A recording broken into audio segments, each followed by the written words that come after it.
И сега е моментът на истината. Днес реших да се пробвам да направя яйца по панагюрски. Изгледах няколко клипчета с различни техники и ще видим какво ще стане. Ще настържа и малко сирене. Стисна една скелитка чесън също. И добавя малко сол.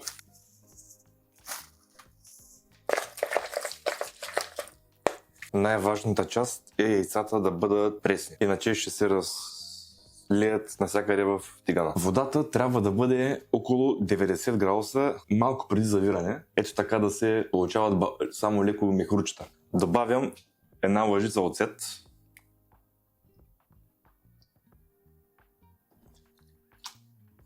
И малко сол.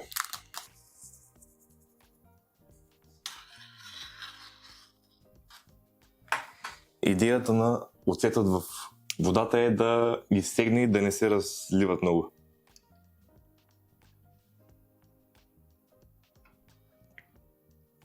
Някои се разляха, но няма как. 4 минути ще ги държа, пуснал съм си хронометър. Яйцето, което се получи, ще го добавя в после студена вода, за да спре да се готви. Ето, дойде време и за пърчката, слагам масло.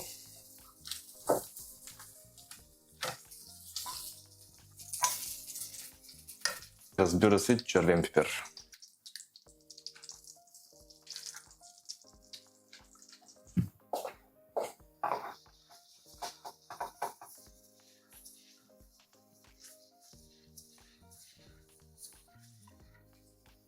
Трябва да внимавате да не загори, иначе ще стане горчиво. Мисля, че долу-горе е добре. След като всичко е готово, взимам една чиния, добавям от киселото мляко, чесъно и сиренето.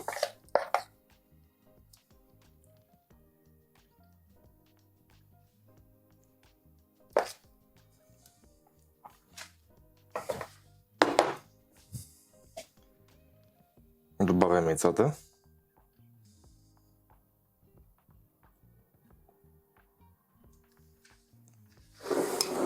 И добавям от запършката.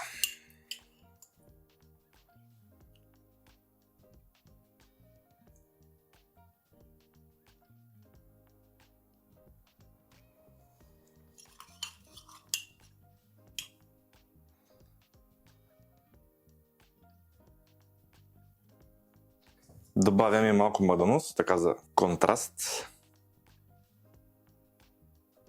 И сега е моментът на истината.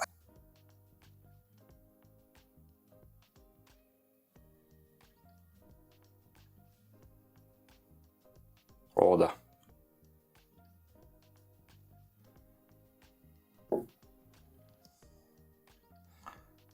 Да, това се е свърдило малко повече, но това е станало идеално.